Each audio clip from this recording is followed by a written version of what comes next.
Google हो Google. मलाई कसैले गुगल गुरु भन्छन् त कसैले गुगल बा भन्छन्। म त झुटो दुनियाँको राजा हो राजा। मैले झुटो बोले पनि सबैले पत्याउँछन् र मैले यहाँ अझै सन्तानहरू पनि पो जन्माइसकेको छु त, जसले संसारका मानिसको दिमाग बुद्धि मन चाहिँ सबैको कान्तमा पार्न सक्छन्।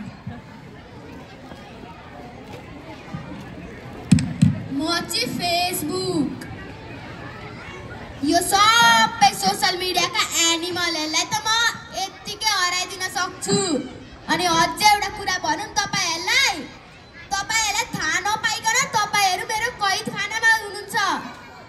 हजुर दैनिकमा त एकचोटि त फेसबुक खोलेरै हेर्नुहुन्छ, अनि केही न केही त हेर्नुहुन्छ। जसरी समाचार हेर्नु परोस्, साथीले पोस्ट गरेको रिल हेर्नु परोस्, चाहे अरू केही हेर्नु परोस्। अहिले चाहिँ म गएको, मलाई पोस्ट हान्नु छ। अनि म चाहिँ टिकटक हरेक मान्छे के बच्चा के बुढा के जवान सबैसँग उत्तिकै चिरपरी चिच्छु। म सबैको दिमाग कान्छु, पढाइ कान्छु, समय पनि खारै छोड्छु। जसले मलाई चलाउँदैन त्यो मान्छे त मलाई मनै पर्दैन। म सबैको तरकारी डढाइदिन्छु, भात डढाइदिन्छु, तर पनि मलाई छोड्दैनन्। देशका प्रधानमन्त्री मन्त्री कलाकार सबै मेरो फ्यान छन् फ्यान। इन्स्टाग्राम म पनि सोसियल मिडियाको क्विन। मेरो जादुले सबैलाई पागल बनाउन सक्छ र मलाई चाहिँ विशेष गरी युवाहरूले मन पराउँछ। म उनीहरूको दिमागको अचार बनाएर गमी खान्छु। म सबैलाई मेरो दुनियाँमा भुलाएर राख्न चाहन्छु। के उद्योगपति व्यापारी सबैले मेरो ऐना हेर्छन् ऐना। ए साँच्ची मलाई त मेरो रिल पो पोस्ट गर्नु थियो त। ल म चाहिँ गएको है रिल पोस्ट गर्न। म चाहिँ मेसेन्जर हो नि। फेरि यो विश्वको जुनसुकै कुनाको मान्छेसँग पनि कुरा गर्न सक्छु। एउटाको कुरा अर्कोलाई बताउन सक्छु। तुरुन्तै ग्रुप बनाएर झगडा लाउन पनि माहिर छु। केही पठाउँछ भने त्यही फोटो खिचेर र चिठी लेखेर पठाउन सक्ने क्षमता छ मसँग।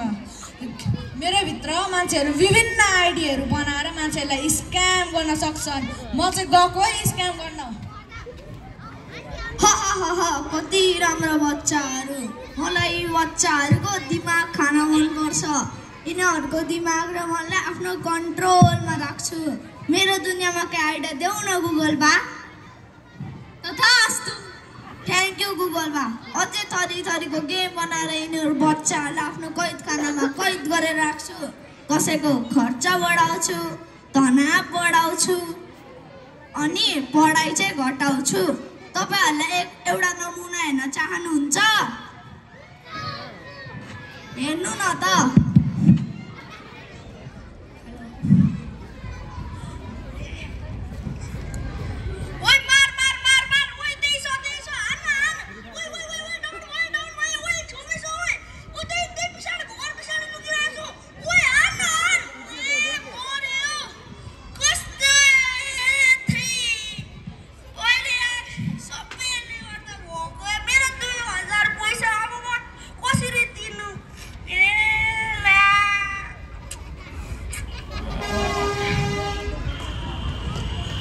सामाजिक सञ्जालको दुनियाँमा छोटा धमाका म एआई वा च्याट जीपीटी।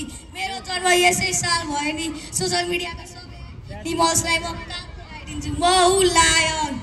अबदेखि तपाईँको छोराछोरीहरूलाई दिमागै चलाउन पर्दैन।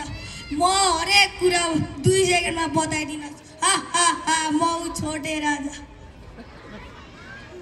अब फेरि म एउटा नमुना हेराउन चाहन्छु एउटा परिवारको। उफ म त के नै गर्ने होला नि। यो बच्चा त रोएको गर्छ। जति नै भने पनि चुप नै लाग्दैन हौ।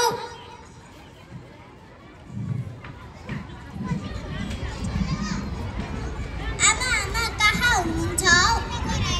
यहाँ कोठामा छु। मलाई होमवर्क सिकाइदिनु न आएन मलाई। स्कुलमा चाहिँ के गर्छस्? राम्ररी सुनिनस्? मलाई आउँदैन। जा बाबालाई गएर सोध।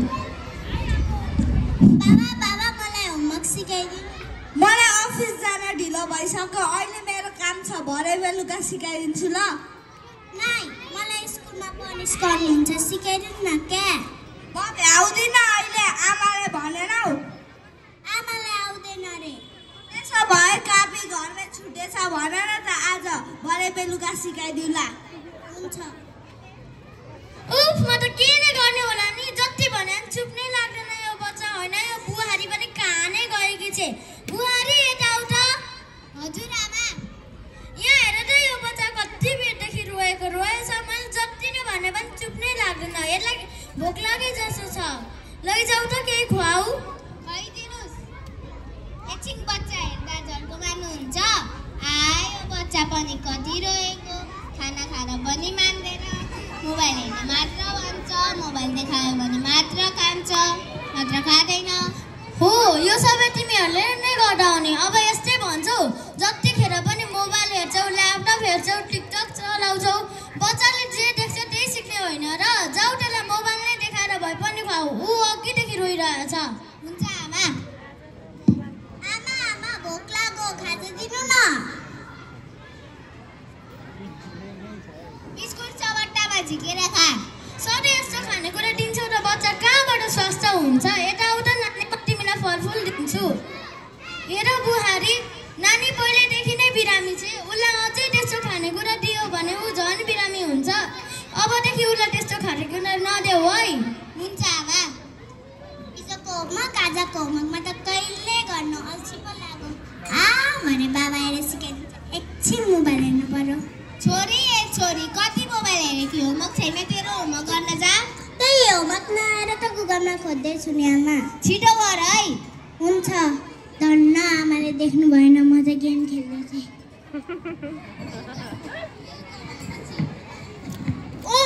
उफ, कति थाक्यो। पानी ल्याउ न, पानी खान्छु। ए बिदुसी, लौ खाऊ पानी। ए आमा पो, नानी खै त आमा, अनि बिदुसी पनि। सबैजना मोबाइल मात्र हेर्दैछन्। बिरुसी टिकटक चलाउँदै, नानी गेम खेल्दै, र सानो बच्चालाई पनि मोबाइल देखाउँदैछन्।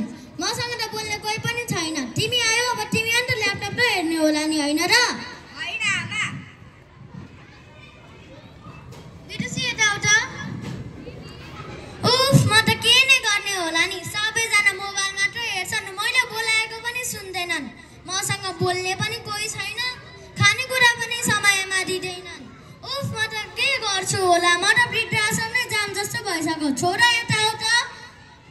हजुर आमा, किन बोलाउनु भएको? मलाई वृद्धाश्रम छोडेर आऊ। किन त्यस्तो भन्नु भएको आमा? होइन, सबैजना मात्र मोबाइल हेर्छन्। मसँग त बोल्ने कोही पनि छैन, खानेकुरा पनि त समयमा दिँदैनन् नि। म के गर्नु? त्यहाँ गएर कमसेकम बोल्ने साथीहरू त भेटिन्छ। त्यसो नभन्नु न आमा। आमा त्यसो नभन्नु। म पनि अब मोबाइल हेर्दिनँ, हजुरसँगै गफ गरेर बस्छु। हजुर आमा, तपाईँ काहीँ नजानु, म पनि पढाइमा ध्यान दिन्छु ल, तपाईँहरूसँगै मिलेर बस्छु। हुन्छ नानी, तिमीहरूले अब बाचा खाएको छौ भने म के नै गर्न सक्छु र। मलाई पनि छोडेर जान त मन थिएन। मैले यत्तिकै भनेको हो तिमीहरूलाई एउटा लेसन सिकाउनको लागि। तिमीहरू जतिखेर मोबाइल हेरौ भनेको मलाई दिक्क लाग्छ त, त्यसैले पो मैले यस्तो भनेको। अब तिमीहरूले यस्तो नै भनिसकेपछि म घर छोडेर कहीँ पनि जाँदिनँ।